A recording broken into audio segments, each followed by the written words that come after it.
Bon, les exigences, les difficultés, peut-être les problèmes qu'on peut rencontrer, on va essayer de les résoudre au fur et à mesure. Nous avons mis une sorte de comité national pour suivre toutes ces questions. Il y a un éminent historien qui a été nommé à la tête de ce comité, c'est M. Ousmane Rabi, qui n'est pas là, je crois, ce matin. Si, il est là. Et donc, il est là pour mettre à profit son expérience, nous aider, nous guider sur comment éviter un certain nombre de travers, comment, n'est-ce pas, montrer vraiment le meilleur de ce qu'est Djibouti aux pairs africains. Et je crois que nous n'avons pas peur de l'exercice. C'est ça qu'il faut comprendre. Quelles que soient les exigences et les difficultés, nous allons nous soumettre à cet exercice. La question de Diredawa, le président a répondu à la question, je ne reviendrai pas là-dessus. Halima Idlé a parlé de l'Érythrée. C'est un problème. C'est un problème. C'est un pays qui ne cause pas qu'à nous des problèmes. Il a causé des problèmes à l'Éthiopie, il a causé des problèmes au Yémen, il a causé des problèmes au Soudan, et il paraît qu'il finance même les tigres tamouls, il finance les contras, les sandinistes au Nicaragua. C'est un problème mondial. L'Érythrée est devenu un problème mondial. Et donc, à ce titre, il y a un rapport, je ne plaisante pas, il y a un rapport des Nations Unies qui dit que l'Érythrée finance les tigres des Tamouls. Vous voyez un peu ce qui se passe là-bas? Aujourd'hui, des milliers de gens sont morts à cause de la guerre civile. Et ils financent tout le monde et n'importe qui. Je crois que, et ça, c'est un vrai problème. Bon, cela me permet, avant de répondre à Abdullah, je saute directement à la question de Adar Roble. Il y a des bases militaires, mais les bases militaires, la base américaine, ce n'est pas une base américaine, c'est une coalition internationale de lutte contre le terrorisme. Il y a un mandat. Cette coalition internationale a un mandat, a une mission. Lorsque nous avons signé l'accord SOFA, il n'est inscrit nulle part dans l'accord SOFA que ce pays-là viendrait à la rescousse de Djibouti lorsque Djibouti serait attaqué. C'est une coalition de lutte contre le terrorisme international. Mais cela n'empêche pas les États-Unis de nous apporter son appui quand on le demande. Pour l'instant, nous n'avons pas demandé que les Américains fassent le travail à notre place. Il y a des hommes qui souffrent.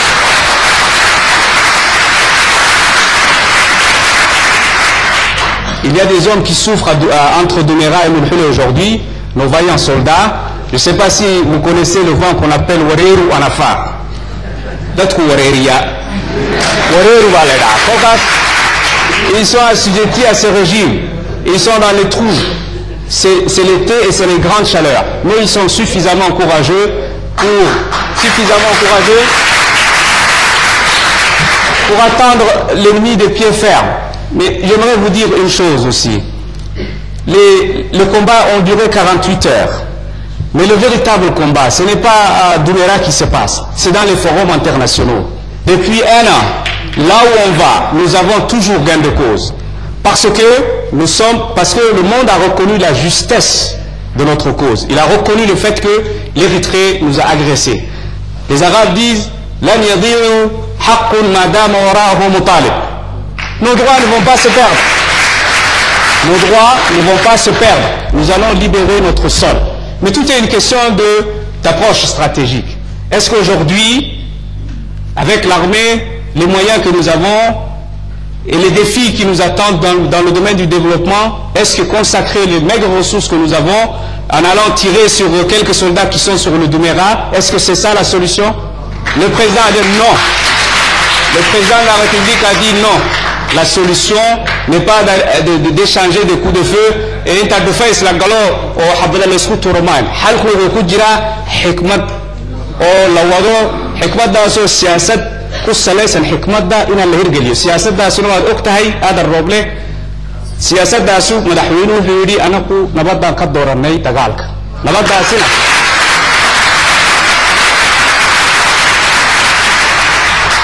nabad baa wax lagu helaa dagaal waxba laguma helo maanta waad ku duuli dad xoolaad ka soo hooyan berito lagu soo xoolihiin baa laga soo ceshan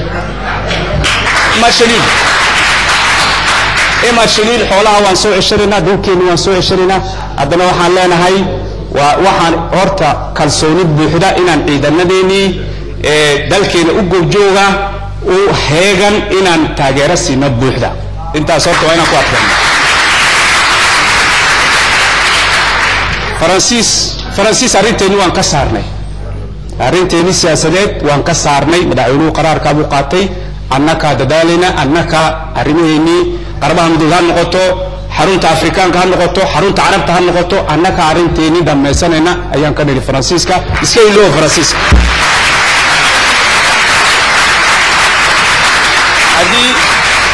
haddii de wax gaalka hareen hadday jiraan de mooyaan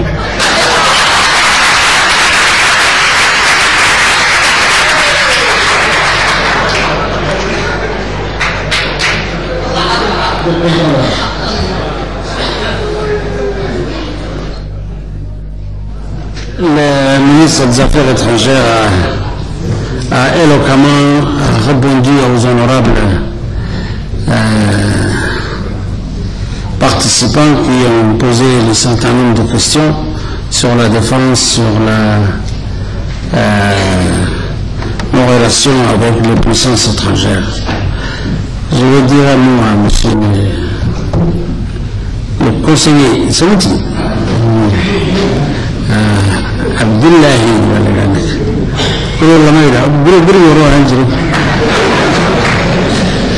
لكن ماشي أبيه قالوا قضيب المقدم وضد سلينية يان كالحياب أرنكات شيء سؤال جروي وزير يعني عدالة جنوبية أنه وندرس عنه وحويا أرهن كل سبرام كحيسته وفنية أما التكنيك ويان وحاربتها ساد شيء سيدة وقت بيد وبير هذا كل بيد معه الرياض بدن الرمى بدن باجر تاسنا وهي كفرن تاي وهي قالوا جنابو هاي la composition سما du tribunal محكمة دو حاكم سو أركي الرين مرة بعد سما مدلكا سلا درادين واحد اللي يجرين هنا دب لو حبايو حاكم عصب لو كانوا حاكم عصب نسي إنك أذكرتي أما قبل هذه مفكرتي أذكر سبرين حسين ودي سنة ما مقولش وإن حوضا خبرة يشوف أو صومر جران جران تغوصة تبعه ودخل كور سبرين محيمان أنا بالكابة اللي بيجرى سدا أدوك الحي سودوك الحي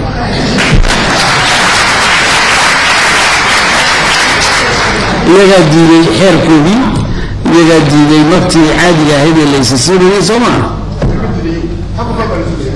maxaa maxkamadda laga doonay war wala kala qaadan jiray ma boqolka waxaan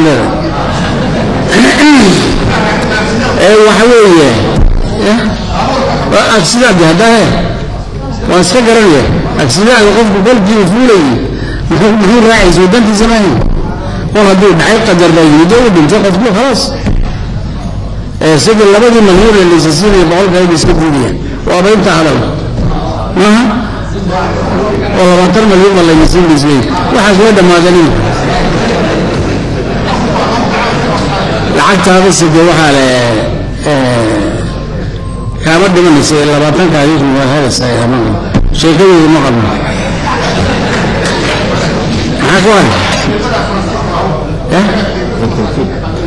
ها يجي المنزل المسجد يغض بختي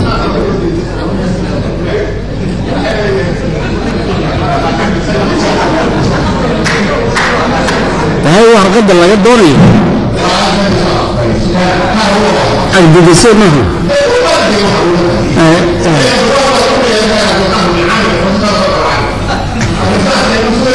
سوى العكس اللي يبرسل محاد اللي لا يهب وليك الميسر كودي